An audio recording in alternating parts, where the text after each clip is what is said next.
You can sleep on the floor until you learn to respect our privacy.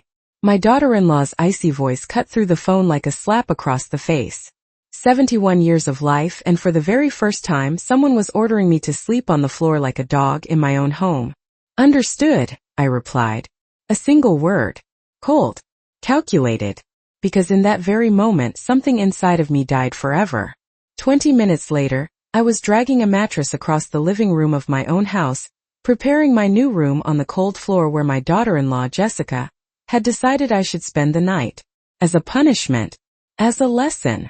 I'm Grace. For 3 years I had transformed my home into the perfect paradise for my son, Michael, and his wife. 3 years of cooking their favorite meals, washing their clothes, cleaning up their messes, and smiling while they treated me like their invisible housekeeper. But that night, as I was arranging the sheets over the mattress on the floor, something inside me changed. The sound of my own knees cracking as I knelt down on the chilly tile woke me up from a 3-year-long dream. A dream where I had believed that my love and my devotion would one day earn me their respect. Lord, how stupid I had been. The house still smelled of the pot roast I had cooked for 4 hours, thinking we would all have dinner together as a family. The dining room table was still set with my best china. The candles already melted down. The food now cold and forgotten. All of it prepared for a dinner that never even happened. Instead, I had gotten that call. Grace? My neighbor Barbara, who loves me like a sister, had whispered, "You have to hear this." She had passed me her phone, where she had recorded a conversation that Jessica had had with her friend that very afternoon. My daughter-in-law's voice laughing. "I can't stand that meddling old woman anymore. Today I'm going to put her in her place. I'm going to teach her who's the boss in this house." Then had come the direct message for me. And now here I was, a 71-year-old woman, preparing my bed on the floor as if I were some punished child. My hands were trembling as I spread out the blanket, not from the cold, but from a rage that had been silently growing for 1,000 days. 3 years ago, when Michael had asked if they could live with me temporarily, I had emptied out my own primary bedroom to give it to them. I had turned my small sewing room into my new bedroom, telling myself it was only temporary, that soon they would have their own place. "It's just until we can save up for a down payment on our own apartment, Mama," he had told me, with that same smile that had been melting my heart since he was just a baby. But the months had turned into years, and my temporary had become permanent. And I, like a fool, had just kept on cooking, cleaning, and paying the electricity bills that had doubled, buying the groceries that they consumed without so much as a thank you. Jessica never worked. She would get up around noon, eat the breakfast I had prepared for her, leave her dirty dishes in the sink, and then go out with her friends. She would return at night, expecting her dinner to be ready, her clothes to be washed, and the house to be spotless. And I, like a stupid fool, had done it all with a smile. "Mama, it's just that Jessica is looking for a job," Michael would say, whenever I would hint that perhaps she could help out a little around the house. "Mama, Jessica just comes from a different kind of family. She's not used to these kinds of things. Mama, Jessica is just stressed." It was always my fault, for not understanding, for not being patient enough, for not being modern enough. But that night, lying on the mattress on the floor, staring up at the living room ceiling I had painted with so much love when I had thought it would be our family home, I finally understood the truth. I wasn't a loving mother. I was a fool. I wasn't an understanding mother-in-law. I was a free servant. I wasn't a part of the family. I was the obstacle that needed to be removed. And that realization, as painful as a knife in the chest, was also my liberation. For the first time in 3 years I slept soundly that night. I woke up at 5 in the morning with an aching body and a broken soul. My bones were creaking after a night on the floor. But for the first time in 3 years my mind was completely clear. I got up silently, folded up the sheets, and put the mattress away in the closet, as if nothing had happened. As always, I made breakfast. Scrambled eggs for Michael, some toast with jam for Jessica, and some freshly ground coffee that filled the kitchen with its familiar aroma. My hands were moving automatically, while my head was processing what I had lived through the night before. "Good morning, Mama," Michael mumbled, coming down the stairs with his hair all disheveled. He sat down in his usual spot, picked up his fork, and began to eat without even looking at me, as if it were completely normal for his 71-year-old mother to have just slept on the floor on his wife's orders. Jessica appeared about 20 minutes later, wearing a pink silk robe that I had washed and ironed just the week before. She poured herself some coffee, took a piece of toast, and just checked her phone while she ate. She didn't give me a single glance. "Michael, honey, my friends are coming for lunch today," she announced without ever looking up from her screen. "I need your mama to make something special. To impress them." My son just nodded without a second thought. "Of course, sweetheart. Mama, could you make that roast chicken they liked so much the last time?" I was standing by the sink, my hands wet from washing the very dishes they had just dirted. And for the first time in 3 years I didn't answer immediately. The silence stretched out until it became uncomfortable. "Mama," Michael insisted. "Of course," I finally murmured, because that was what I always did. I would say yes. I would smile. I would please. But something inside me had changed. While I was chopping the vegetables for the special lunch for Jessica's friends, while I was seasoning the chicken with the herbs I had grown in my own small backyard, while I was setting the table with my good china, a new voice was whispering in my head. Why did I have to cook to impress the friends of a woman who had just humiliated me the night before? Why did I have to use my own money to buy expensive ingredients for people who didn't even greet me when they arrived at my own home? Jessica's friends arrived around noon. There were 3 women, all in their 30s, dressed in expensive clothes and carrying designer bags that had cost more than my entire monthly Social Security check. They walked into my house as if it were a restaurant, laughing loudly, and dropping their coats anywhere for me to hang up. "It smells delicious," one of them exclaimed. "Jessica, you're so lucky to have a mother-in-law who cooks like this." "Yes, she's very useful," Jessica replied, with a smile that didn't quite reach her eyes. "Although sometimes she gets a little too involved in our business." They all just laughed, as if I weren't standing right there, serving the very lunch I had just spent 3 hours preparing. "So when are you two moving into your own place?" another one of her friends asked. "Oh, I don't know," Jessica sighed dramatically. "We're just so comfortable here. We don't have to pay any rent, we don't buy any food, we don't have to clean. It's like living in a 5-star hotel with room service included." More laughter, more humiliation. I just kept on serving, smiling, and being invisible. "Besides," Jessica continued, lowering her voice but not enough, "Michael is just so attached to his mama. He says we can't just leave her all alone. As if it's our responsibility to take care of some old woman.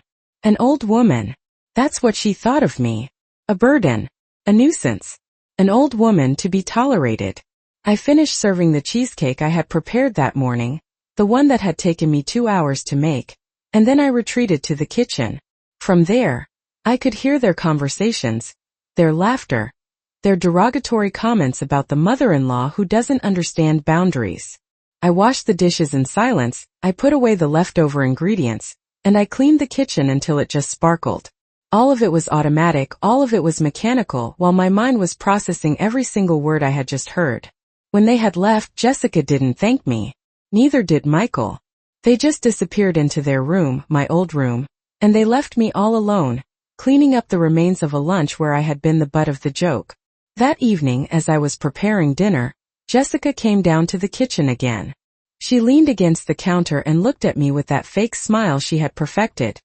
"Grace," she said in a syrupy voice, "I hope you got the message from yesterday. It's not personal, but Michael and I just need our space. As a young couple, you understand, right?" I just nodded without ever stopping my stirring of the soup that was simmering on the stove. "Good," she continued. "And one more thing. My friends will be coming over more often. I'm going to need the house to be spotless at all times, okay? We don't want them to think that we live modestly, in my own house with my own money with my own work." "Understood," I said again. That word that had become my refuge, my armor. But inside something was just roaring. The breaking point came 3 weeks later, on a morning that had started out just like any other. I was in the kitchen making breakfast, when I heard Jessica talking on the phone in the living room. Her voice, loud and carefree, carried right through the walls, as if she owned the whole world. "No, Mom. Don't you spend any money on a hotel. You just stay right here when you come to visit," she said, laughing. After all, the mother-in-law can just sleep on the couch for a few days. It won't kill her. I froze with the skillet still in my hand. The couch.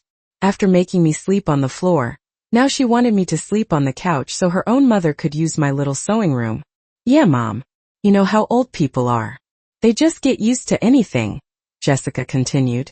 Besides, that way she can help me out more around the house. When you have free domestic help, you just have to make the most of it. Free domestic help. That's what I was to her. Of course Michael agrees, she lied shamelessly. He understands that my comfort comes first. That's why we got married, right? So he could take care of me and give me everything I deserve. I turned off the burner with trembling hands. 71 years of working, of raising my son all alone after his father had abandoned us, of sacrificing my own dreams so that Michael could go to college, so he could grow, so he could become the very man who was now so blinded by a woman that he couldn't even see how she was humiliating his own mother.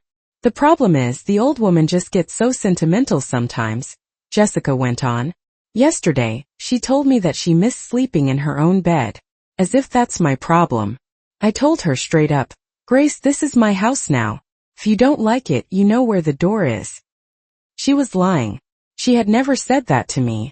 But the mere fact that she was inventing it for her own mother just broke my heart. Do I feel guilty? Not at all, Mom. These old ladies just need to understand their place in the world. They've had their time. Now it's our turn. Something inside of me just exploded. I walked toward the living room, where Jessica was still talking, lounging comfortably on my own sofa, her bare feet propped up on the coffee table that had belonged to my own mother.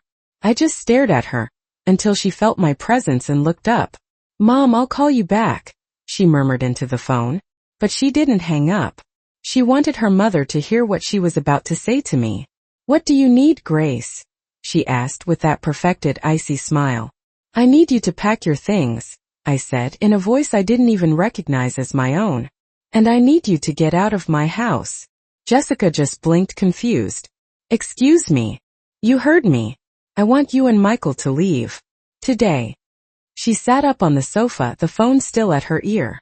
You can't be serious. This house belongs to Michael too. He's your son. This house is mine. It's in my name. I pay the property taxes. I pay the utilities. And I don't want you living here anymore. For the very first time in 3 years, I saw fear in Jessica's eyes. Real fear.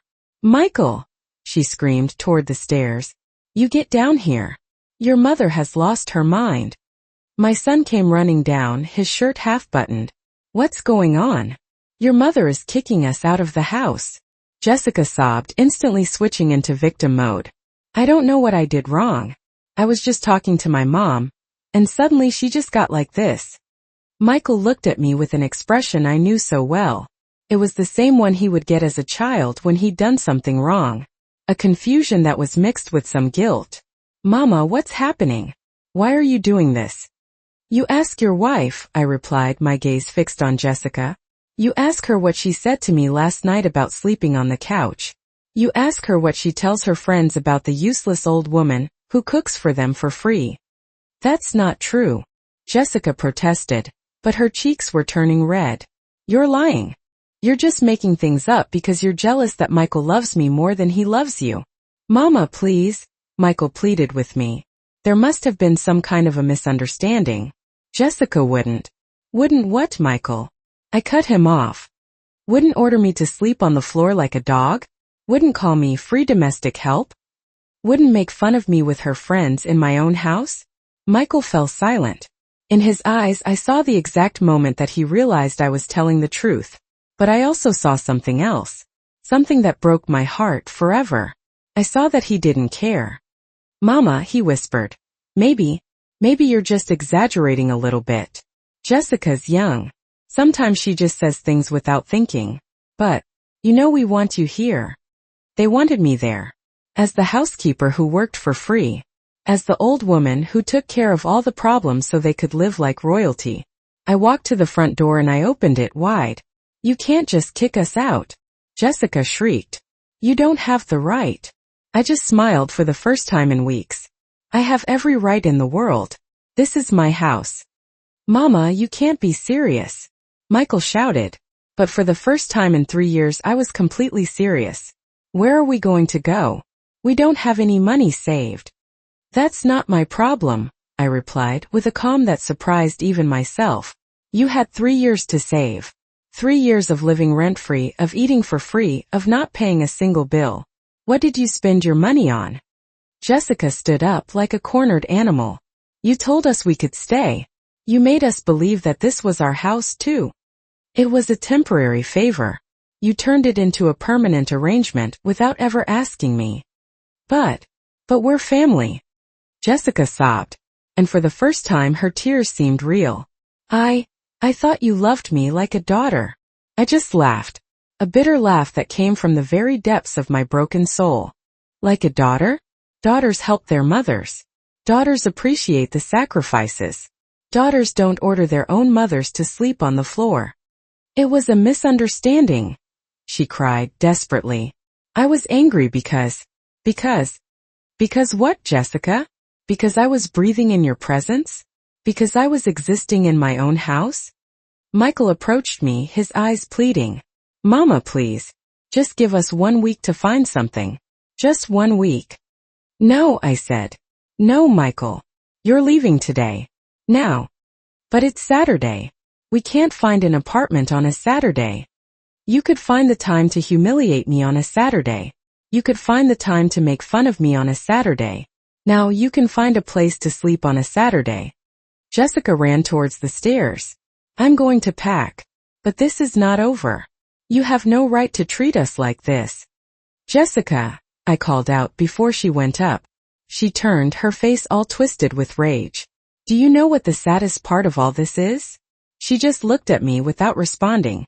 That I really wanted to love you. That for 3 years I woke up every single day, just hoping that you would give me a chance to be the mother-in-law you needed. That I saved up my own money to buy you anniversary gifts. That I planned all those special dinners just to make you feel welcome. Her eyes filled with tears, but I didn't care anymore. That when you were sick last year I stayed up all night taking care of you.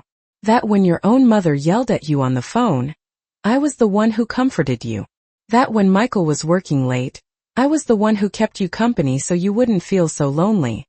Grace, she whispered. But none of that mattered, did it? Because to you I was always just the stupid old woman that you could use and then throw away whenever you felt like it. She remained silent because she knew it was true. 2 hours later, their suitcases were all by the entrance. Jessica was crying on the sofa while Michael was loading the bags into their car. The house just felt strange, as if I had just woken up from a very long nightmare. Mama, Michael said to me, as he was carrying the last suitcase out. This isn't right. We're your family. Family doesn't humiliate. Family doesn't belittle. Family doesn't use. You're making a mistake. When you calm down you're going to regret this. I looked at him intently. My son. The baby I had nursed for a whole year. The little boy I had read stories to every single night. The teenager for whom I had worked double shifts just to pay for his college. Michael, I said softly. The only thing I regret is that it has taken me 3 years to realize that you're no longer the son that I raised. He fell silent. For just a moment I thought I saw the little boy he had once been. But the illusion just vanished when Jessica called him from the car. Michael, let's just go. We don't have to put up with this. My son looked at me one last time. When you change your mind, you know where to find us. I'm not going to change my mind. He got into the car without ever saying goodbye. Jessica shot me a venomous look from the passenger window, but it no longer affected me. She had lost all of her power over me. I watched them drive away from the front door of my house. Their car disappeared around the corner, and for the very first time in 3 years, the silence that remained didn't scare me. It hurt me. It shattered me. But it didn't scare me. I closed the door and I just leaned against it. The house smelled different. Smelled like freedom. I walked to the kitchen, and for the first time in 1,000 days, there were no dirty dishes waiting for me. There were no clothes to be washed. There were no dinners to prepare for some ungrateful people. I went up the stairs to my old bedroom, their room. The door was open. They had left a few things behind. A magazine on the nightstand, a sock under the bed, a bottle of perfume on the dresser. I sat down on the bed that had been mine, and that could now be mine again. The sheets smelled like them, but that could be changed. Everything could be changed. I picked up my phone and I dialed Barbara's number. "Grace," she answered with her caring voice. "How are you, honey? I need your help changing my sheets." Barbara arrived in less than 20 minutes with a box of pastries, and that motherly smile that had been my lifeline during so many difficult years. When I opened the door, she didn't ask any questions. She just hugged me tightly, and I knew I had made the right decision. "My girl," she whispered as she held me close. It was about time. We went up together to change the sheets in my bedroom. Barbara worked in silence, folding up the linens that smelled of Jessica and Michael while I opened up the windows to let in the fresh air. For the first time in 3 years, the afternoon sun was fully illuminating my room. "You know what the strangest thing is?" I said as I was shaking out the curtains. "I don't feel guilty." Barbara just stopped, a pillow still in her hands. "Why on earth would you feel guilty?" Because I'm his mother. Because mothers are supposed to sacrifice everything for their children, no matter what." "Oh, Grace," Barbara sighed, sitting down on the bare mattress. "Who told you that lie?" "My whole life. My own mother used to tell me.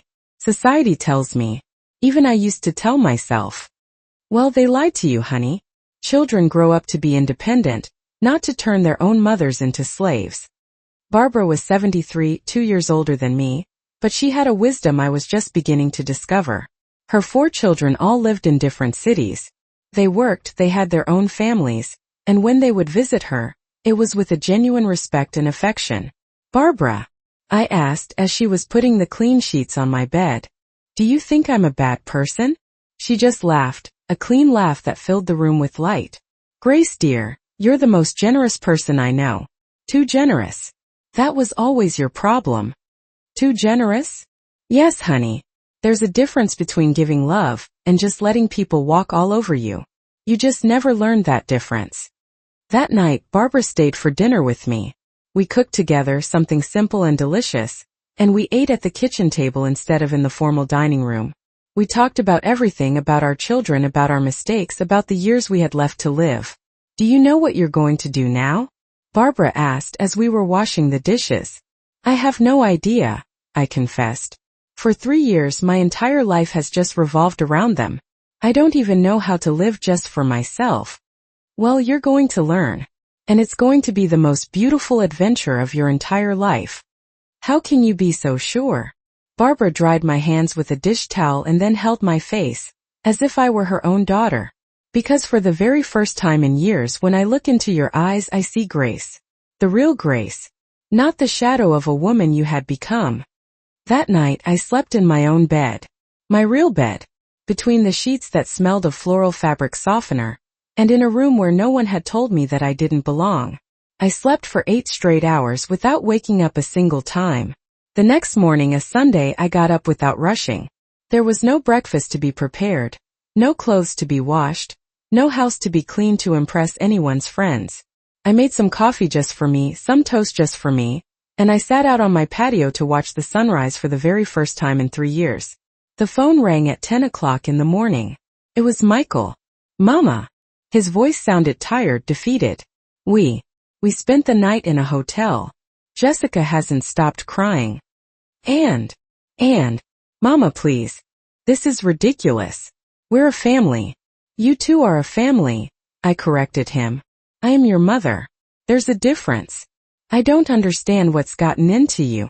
Why are you being so cruel? I just laughed. Cruel, Michael?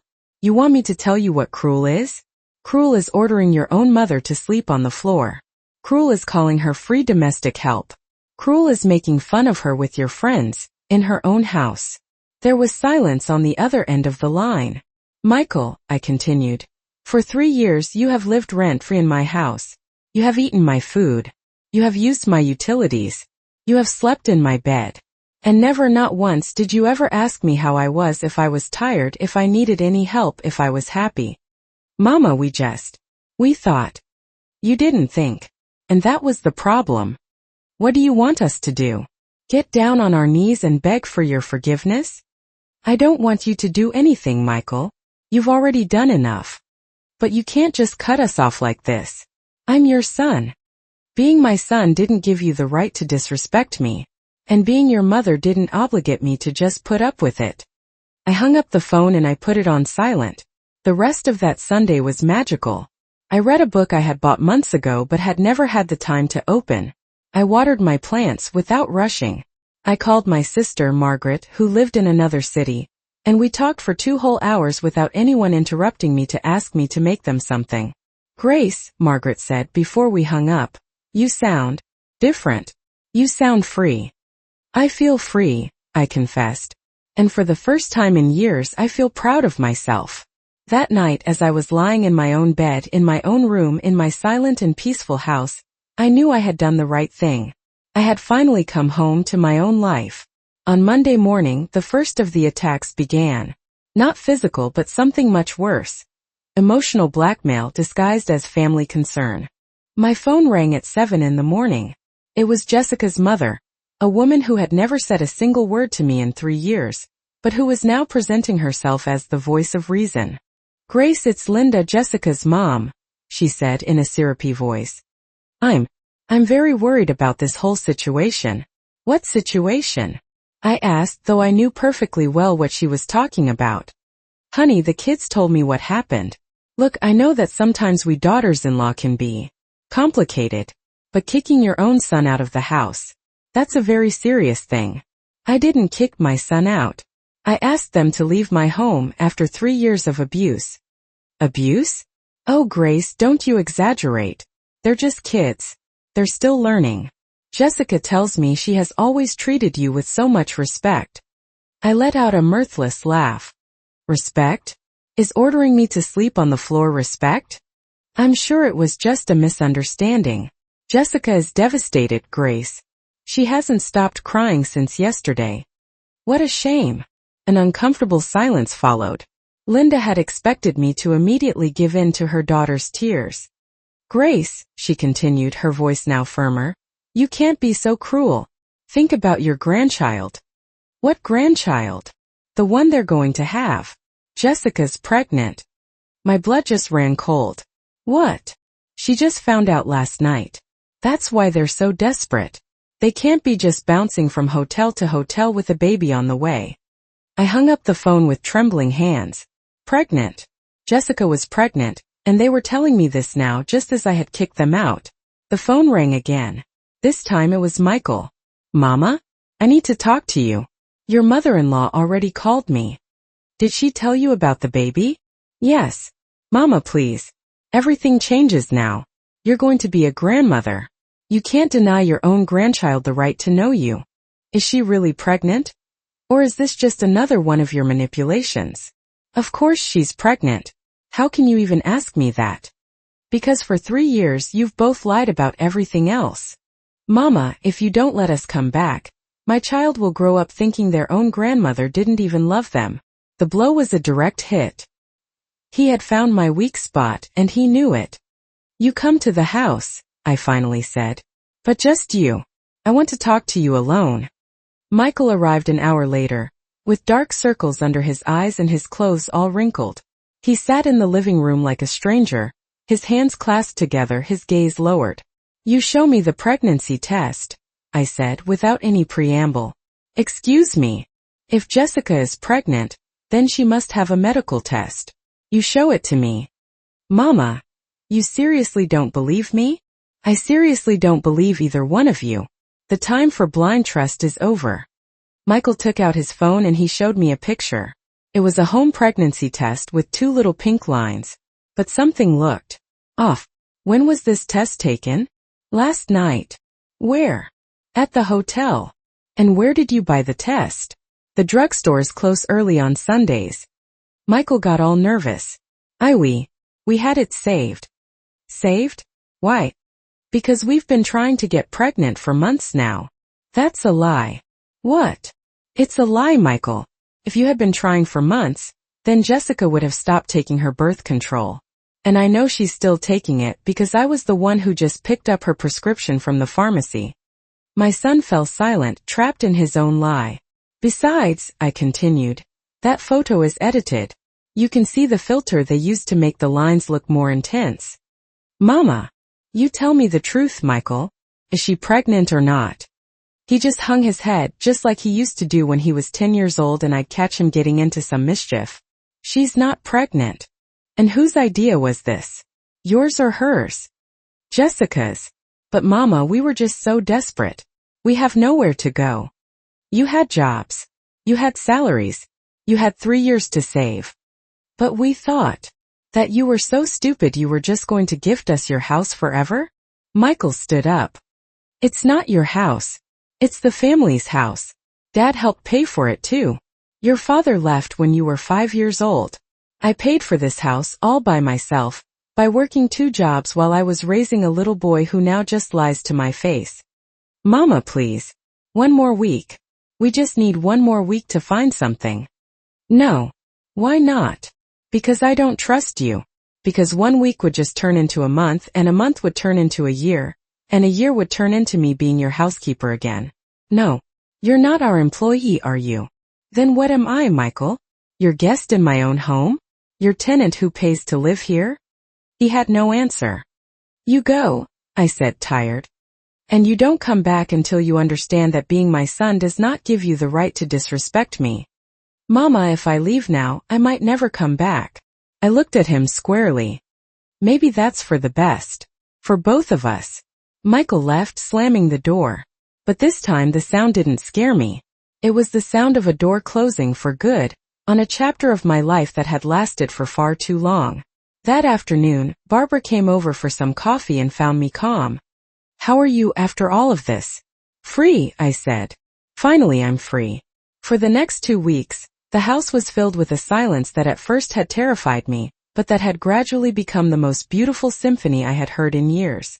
For the very first time since Michael had gotten married, I could walk barefoot through my own house, I could leave a half-finished cup of tea without someone scolding me, and I could sleep in on Sundays without anyone expecting their breakfast to be ready.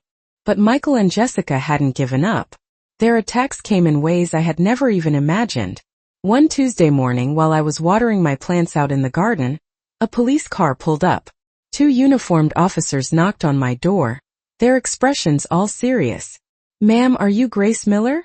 The younger one asked. Yes, that's me. We've received a report of a vulnerable person who is being neglected. Your son, Michael Miller, has reported that you are living all alone, that you have some memory problems, and that you may be a danger to yourself. I'm sorry. He also mentioned that you had kicked them out of the house during an episode of mental confusion, and that they are very concerned for your well-being. The fury I felt in that moment was unlike anything I had ever experienced before. It wasn't the blind rage from when they had humiliated me. It was a cold, calculated indignation. Officers, I said in the calmest voice I could muster, can I offer you a cup of coffee while I explain the real situation? I invited them in. I served them some coffee in my best china. I showed them my perfectly cared for plants. I showed them my spotless house. I let them check my medications, which were all organized by day and time. Does it seem to you that a person with memory problems could keep all of this in order? I asked. The older officer just smiled. Ma'am, it's very clear that you're perfectly fine. This happens more often than you would think. Children using the authorities to put pressure on their parents. What can I do about it? We're going to report that the complaint is false. And if they do it again, they could face charges for the misuse of police resources. After they had left, I called Barbara. I just needed to tell someone what had happened before my head exploded. Oh, honey, Barbara sighed after she had heard the whole story. They've really hit rock bottom now. When they start using the police, it just means they're all out of ideas. Do you think they'll stop? No, they'll get worse. But you just have to stand firm. Barbara was right. The next day, a social worker arrived. This time, the report was that I was depressed and at risk of suicide because I had thrown my family out during a psychotic break.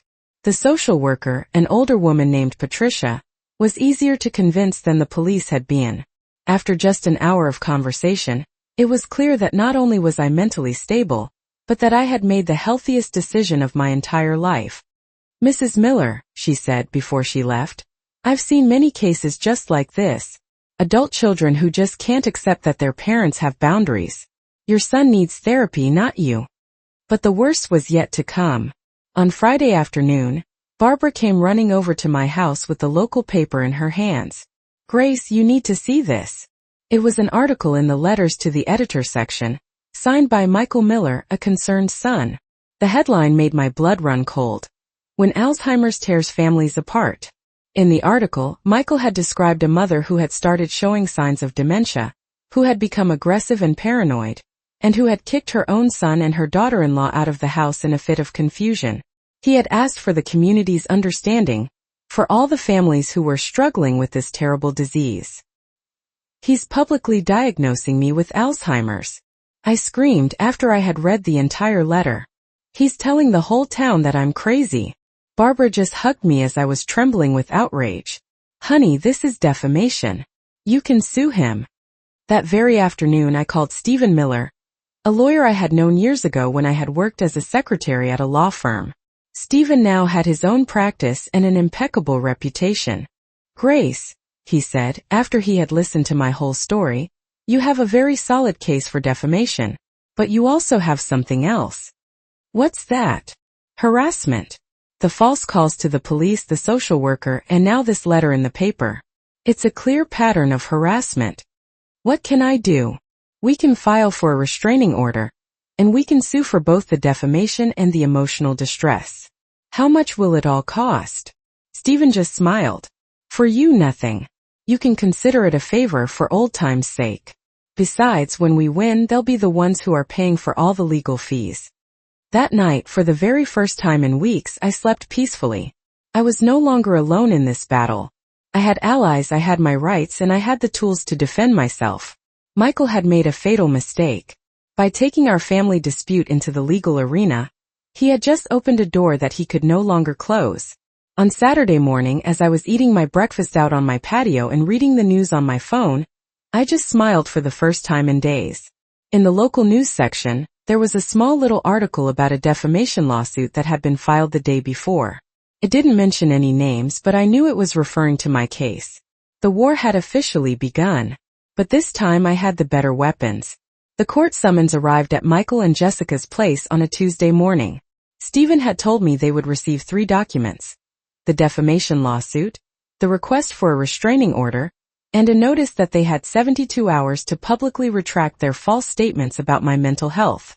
I didn't have to wait very long to see the results. At 2 o'clock in the afternoon my phone rang. It was Michael, but his voice sounded completely different. It was no longer the arrogant tone of the past few weeks. It was pure panic. Mama, what is this? Are you suing us? Yes, I replied with a calm that surprised even me. But we're family. You can't just take us to court. You took me there first when you called the police with all those false reports. That was different. We were worried. Worried? Or just getting revenge because you can't use my house for free anymore? Silence on the other end. Michael, I continued, you had the chance to resolve this like civilized adults. Instead, you chose to publicly defame me and to use the authorities to harass me. Mama, please. You just drop the lawsuit and we can talk. No. The lawyer says we could go to jail. You should have thought about that before you lied about me in the newspaper. It was just one little letter. I didn't think. You didn't think that lies have consequences? You didn't think that falsely accusing someone of dementia is a crime? Michael started to cry on the phone. For the first time in months, I could hear the little boy he used to be, scared and regretful. But it was too late for any tears. What? What do you want us to do? I want you to publish a full retraction in the same newspaper. I want you to admit that you lied about my mental health. And I want you to leave me alone forever. And if we do that, will you drop the lawsuit? No. Why not? Because the damage has already been done, Michael.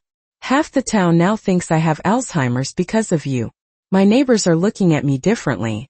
The lady at the grocery store talks to me like I'm some kind of a mental invalid. It was true. Since the letter had come out, I had noticed the changes. The pitying glances. The conversations that would just stop when I would walk up. The way some of my acquaintances would talk to me, very slowly and very loudly, as if I couldn't understand them. Mama, I swear I didn't want this to happen. No? Then what did you want to happen when you wrote that letter? Silence again. You wanted people to see me as a poor, crazy old woman who had just lost her mind. I continued.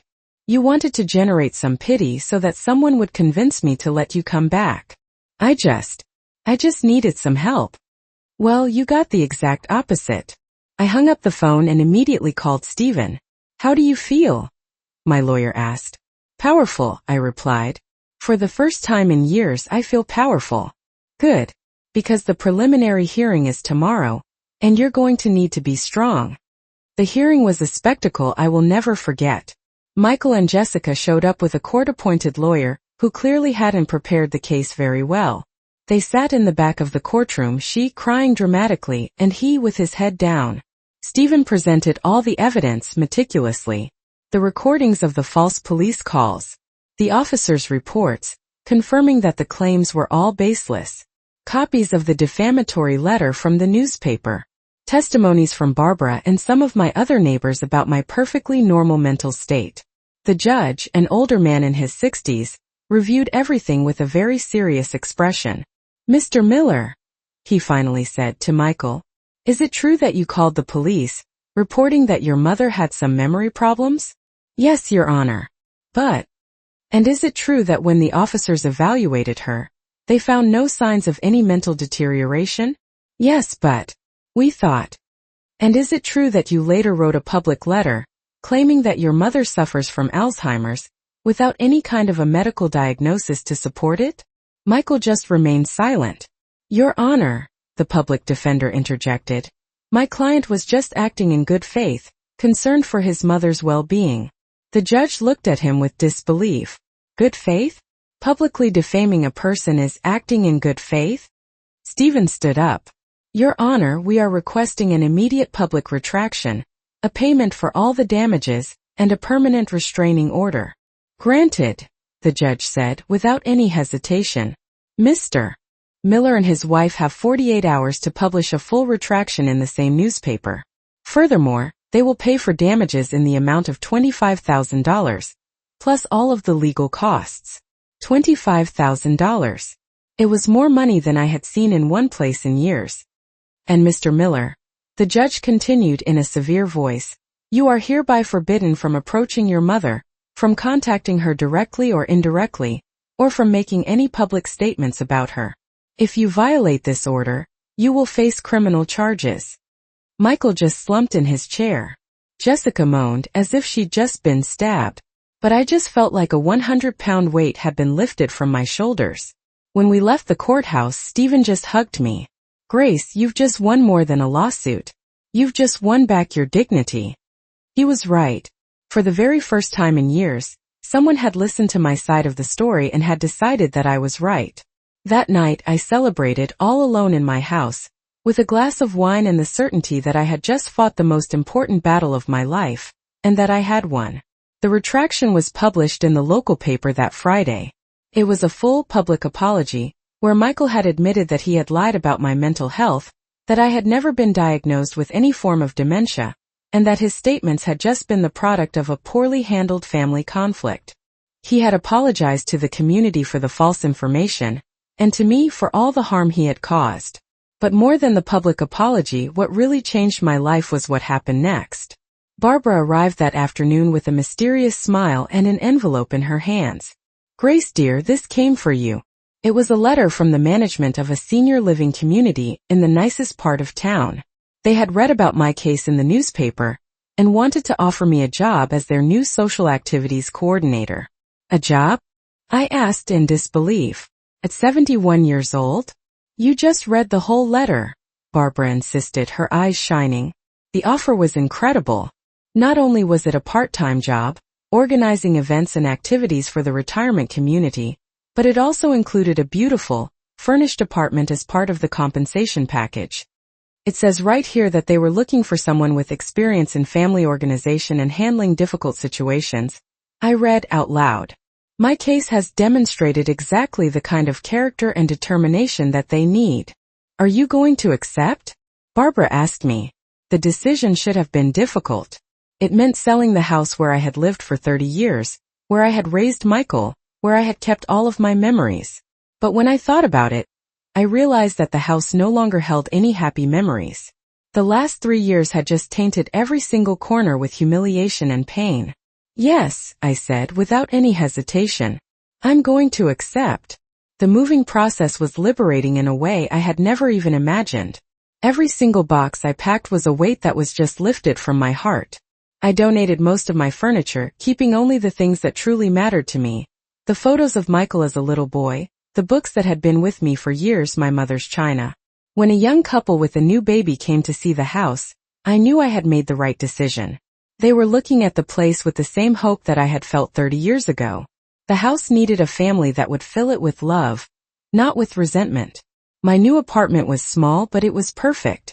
It had 2 bedrooms, a little balcony with a view of the park, a modern kitchen, and best of all, it was completely mine. No one could ever order me to sleep on the floor of my own home again. The job turned out to be a blessing I didn't even know I needed. I was organizing birthday parties, dance nights, book clubs, group outings. For the very first time in decades, my energy was focused on making people happy who genuinely appreciated me. Mrs. Miller, Arthur, an 80-year-old widower who had become my closest friend, would tell me, "You have a real gift for making us all feel like a family." Family. That word no longer hurt me like it used to. I had learned that family isn't always about the people who share your blood. Sometimes it's the people who choose to stay in your life because they just value who you are. Barbara came to visit me every Sunday. We would cook together, we'd go to the farmer's market, and we'd laugh at some absurd soap operas. She was the sister I had never had, and the companionship I had always needed. 6 months after the move, I received an unexpected call. It was Michael. "Mama." His voice sounded different. More mature. More tired. Can we talk? Doesn't that violate the restraining order? I had it legally lifted. I wanted to. I needed to talk to you. I agreed to meet him at a neutral coffee shop, about half an hour from my new home. When he arrived, I hardly even recognized him. He looked so gaunt, with these deep-set dark circles under his eyes and his clothes all wrinkled. Jessica wasn't with him. "Where's your wife?" I asked. She left," he mumbled. "She took off with someone else when she realized we didn't have the money to support her. The money from the lawsuit. She spent it all in a week. On clothes, salon appointments, expensive dinners. When it ran out and she had to actually get a real job, she just decided I wasn't enough for her." I didn't feel any satisfaction hearing this. Only a deep sadness for all the wasted time. "What do you want, Michael?" "I'm sorry," he whispered, his eyes filling with tears. "I want to apologize. You were right about everything. I was a horrible son. I treated you like my employee instead of my mother. And I just want a chance to repair the damage. Not for you to support me or to help me financially. Just to get my mama back." I looked at him for a long moment. He was my son, my only son. But he was also the man who had humiliated me for years. "Michael," I finally said, "forgiveness doesn't just erase the consequences. I can forgive you for being a bad son, but that doesn't mean I'll go back to being the mother that I was before." I understand. "No, you don't. The mother I was before just let people walk all over her. The woman I am now does not." We just sat in silence. "If you want to try to rebuild a relationship with me," I continued, "it's going to be on my terms. We'll see each other when I want, where I want. And the very first time you feel like you can disrespect me, it's over forever." "I accept," he said immediately. "We're starting from scratch. You're not my little baby who needs me to take care of him. And I'm not your servant who just exists to please you. We're 2 adults trying to get to know each other again." Is there any hope?" he asked, his voice breaking. I smiled for the first time in our conversation. "There's always hope, Michael. But now, it's up to you to earn it." 6 months later, Michael and I have built a new relationship. It's not the classic mother-son relationship we had before. It's something better. A friendship between 2 adults who respect each other. He's working 2 jobs just to afford a small apartment. He comes to visit me once a week, and for the very first time in his life, He asks me how I'm doing before he ever tells me about his own problems. Today, sitting out here on my balcony watching the sunset, I know I have made the right decisions. I have reclaimed my dignity, my independence, and my right to be happy. At 71 years old, I have finally learned the most important lesson of my entire life. True love never requires you to erase yourself as a person.